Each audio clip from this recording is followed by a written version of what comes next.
The first question is the person says, Wanakam. Gaafii duraan namni gaafate wanaqam jechuun jalqabe. Wanaqam jecha afaan Taamileeti.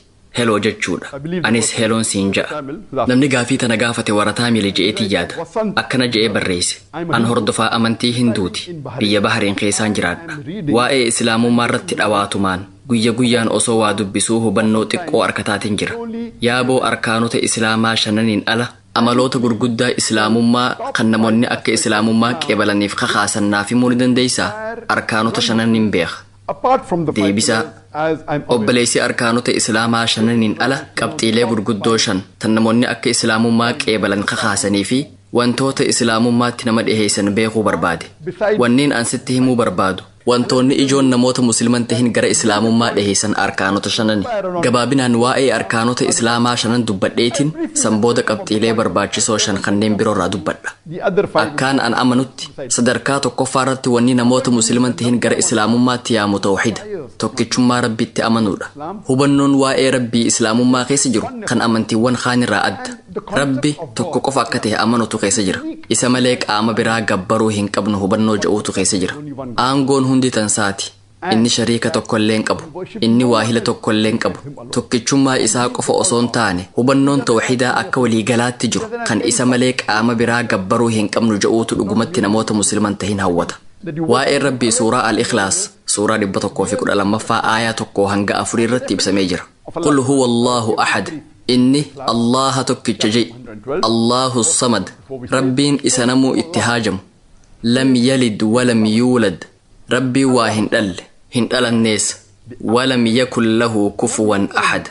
Wanni isa fakkaatu tokkolleen hin jiru.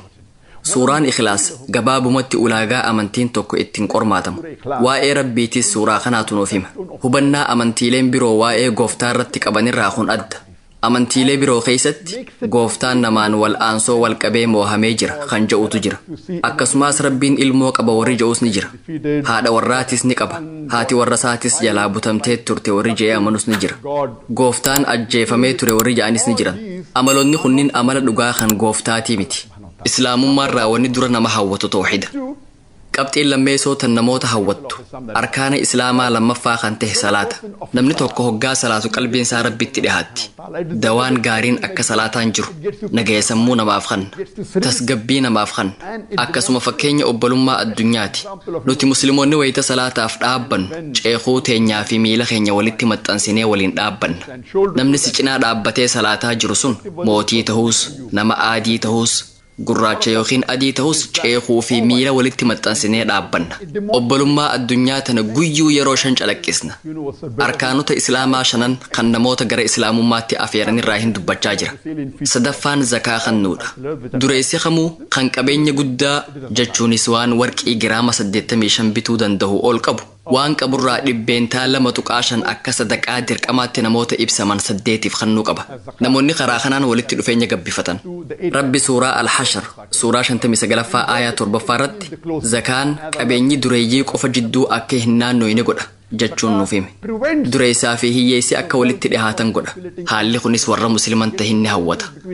Arkaanni Islaamaa afraffaan soommana. Kaayyoon soommanaa maal akka ta'e amma dura dubbannee jirra. Kaayyoon tunniin cufti ilma namaa Islaamummaatti dhiheessan. Arkaanni shanaffaan hajjiidha. Namni waan deemuun qabu kan fayyaa fi qabeenya qabu jireenya isaa keessatti yeroo takka hajjii godhuu qaba. Hajjiin fakkeenya obbolummaan addunyaa waggatti yeroo tokko itti mul'ifamu. Namoonni miliyoona 4 tahan addunyaa cufarraa Saudi Arabiyaarraa, Indiyaarraa, Paakistaanirraa, Bangaladeeshirraa, UK irraa, USA irraa, Singaapoorarraa, Maleeziyaarraa, Indonesiyaarraa biyyoota hedduurraa bakka tokkotti walitti dhufan. Warri dhiiraa huccuu lamatan hin hodhamin uffatan. Labbayk Allahumma labbayk jechaa imalan. Rabbii keenya cabbaduuf dhufne ja'an. Kun obbolummaa addunyaa waa ibsa. Ilmi namaa cufti walqixa tahuu agarsiisa. Namni cufti huccuu adii hin hodhamin lama uffata. Agarsiisni obbolummaa addunyaa kun warra musliman tahin hedduu hawwata. Kun gabaabumatti agarsiistuu addaa Islaamummaati. waa'ee qabxii ijoo namoota musliman tahin hawwaturraa sa'aa dheeraaf haasa'uu ni danda'ama. Amma gara gaafii ijootti haa deebinu.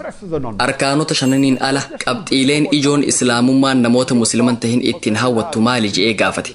Akkaan ayyaadutti sadarkaa duraarratti wani namoota musliman tahin hawwatu qur'aana. Qur'aanni kabajamaan waxyii xumuraa fi goolabbii rabbii kan ergamaa xumuraa fi goolabbii nabi Muhammad sallallahu alaihi wasallam irratti buufame. Qur'aanni mucjizaa irraa boodaati. Mucjizaa oliiti. Namni qur'aana dubbise hiikaa isaatis ta'u hiikaan isaa gaarii yoo ta'e jechuudha. Nama sun imimmaantu ija isaa keessa mara. Bareedina jiruuti hubata. Kaayyoo uumamuudhaa dhugoomsa. Rabbii isaa beeka. Diin hubata. Qur'aana tafsiira gaarii tokko nama musliman tahiniif kennuun waan guddaa fayyada. Arkaanota shananiin cinatti sababaan namoonni musliman tahin hedduun gara islaamummaa dhufaniif qur'aana. Kitaabota addunyaarra jiranirraa kitaaba addaati. Kitaabolee amantii dachiirra jiranirraa adda. Arkaanota shanan cinatti qabxiin biraatan nama hawwattu jiruu nabi Muhammadi sallallahu alaihi wasallam. Akka hayyuu seenaa Maayikil Haart jedhamuutti kitaaba isaa namoota 100 kanneen dhiibbaa guddaa namarraa gahan jedhu irratti namoota Aadam alayhi salaam irraa kaasee hanga ammaa jiran wal dorgomsiisee tokkoffaa irratti nabi Muhammad sallallahu alaihi wasallam kaaye. Hubadhaa namni kun muslimaa miti. Qur'aanni suuraa Al-Qalam suuraa 68ffaa aayaa 4 irratti nabi Muhammad sallallahu alaihi wasallam akkanatti ibsa. Ati haalaa amala irra bareedaa irra jirta. Kana jechuun haalaa amalli ergamaa rabbii sallallahu alaihi wasallam haalaan tolurraa kan ka'e sadarkaa guddaarra jira. Rabbi dhaamsuma wal fakkaataa suuraa Al-Ahzaab suuraa 33ffaa aayaa 21 irratti dhugumatti haalaa fi amalli gaariin isin hordofuu qabdan ergamaa rabbii keessa isiniif jiraa jedhe.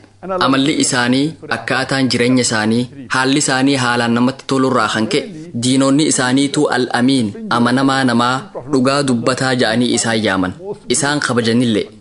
Kanaafuu siiraa nabi Muhammad sallallahu alaihi wasallam yoo dubbistan namni musliman tahin sammuu qulqulluu jibba hin qabneen yoo siiraa isaanii dubbise kitaaban kumaatamaan lakkaawaman maqaa isaanii xureessuudhaaf barreeffamanis siiraa isaanii tan dhugaa yoo dubbistan ilma namaa keessaa nabi Muhammad sallallahu alaihi wasallam fakkeenya isa irra ol aanaa irra filatamaa namaa rabbi dachii tanarratti erge akka ta'e hubatuu ni dandeeysan. Sababaan sadaffaan namoonni musliman tahin gara islaamummaa akka seenan kan isaan godhuu fi isaan hawwatu hubannoo jireenya du'a boodaan jiruuti.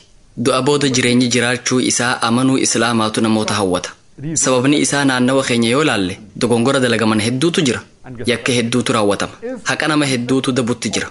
Rabbi warra haqa dabsaa jiru kan akkamitti cal'isee laala. Dhaabsisuun danda'u jettanii yaaduu dandeeysan. Rabbi isa kanaaf qur'aana keessatti suuraa Aali Cimraan suuraa 3ffaa aayaa 185 irratti deebisaa kennee jira. Lubbuun hundi du'a dhamdhamuuf jirti. Gaafni isin sawaaba waan daleeydanii arkattan guyyaa qiyaamaatii je. Jireenyi dachii tanaa jireenya gammachuu gabaabaadha. Jireenya gammachuu guutuu kan arkannu gaafa jannata seenne qofa. Sababni isaa jireenyi dachii tanaa wantoota nama sossobaniin guutame. Sawaabni dhugaa kan namaaf kafalamu guyyaa qiyaamaati. Garuu waa'ee Hitler yoo yaaddan waa'ee namicha namoota hedduu dachii tanarratti ajjeesee yoo yaaddan ulfaataadha. Akka seenaan himutti Hitler namoota miliyoona 6 ajjeese. Osoo Hitler arra qabdanii adabbii akkamitiin isa adabdan? Tarii du'aan adabuu maltan. Kun garuu adaba lubbuu nama tokkoo qofa kafala. Garuu lubbuun namoota miliyoona 5 fi 999,999 kan inni ajjeese hoo? Deebisaan kanaa guyyaa qiyaamaa rabbi adabbii isaaf maltu isaaf kanna kan jedhu ta'a. Rabbi qur'aana keessatti suuraa An-Nisaa suuraa 4ffaa aayaa 56 irratti isaan aayatoota keenyatti kafaran ibidda azaabaa isaan seensisuu teenya. Hogguma gogaan qaama isaanii gubatee bilchaate gogaa biraa isaanii jijjiirra akka laalaa azaabaa akkaan dhamdhamaniif jecha ja'a. Arra akka beekuu dandeenyetti namni dhukkubbiin kan itti dhagahamu miiroota dhukkubbii harkisan kan gogaa jala jiraniin. Kanaafuu gogaan keessan gubatee miironni dhukkubbiidhaa yoo miidhaman achi booda humaa isinitti hin dhagahamu. Kun waan dachii tanarratti mudatu qofa. Namni asitti dhibbatti gubatee miironni dhukkubbii jalaa miidhaman achi booda dhukkubbiin ittiin dhagahamu. Garuu guyyaa qiyaamaa akka rabbi nutti himetti hogguma gogaan qaama isaanii gubatee bilchaate gogaa biraa isaanii jijjiirraa jedhe.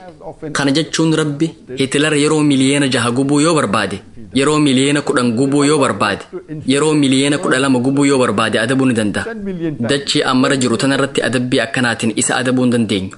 Kanaafuu haqa dachii tanarratti badeef jecha jireenyi du'a boodaan jiraachuu qaba. Arkaanota Islaamaa shananiin ala wanni nama tokko gara Islaamummaatti hawwatu jireenyi dachii tanarra jiraannu jireenya itti aanuuf qormaata ta'uusaati. Rabbi Qur'aana keessatti suuraa Al-Mulk suuraa 67ffaa aayaa 2 irratti alladhii khalaqa al-mawta wal hayaata Rabbiin isa kamii keessantu dalagaa tolcha kan jiru isin qormaatuuf du'aa fi jireenya uume ja'a. Jireenya amma jiraataa jiru jireenya itti aanuuf qormaata. Namoonni miliyoonaan lakkaa'aman maaf beelaan du'an.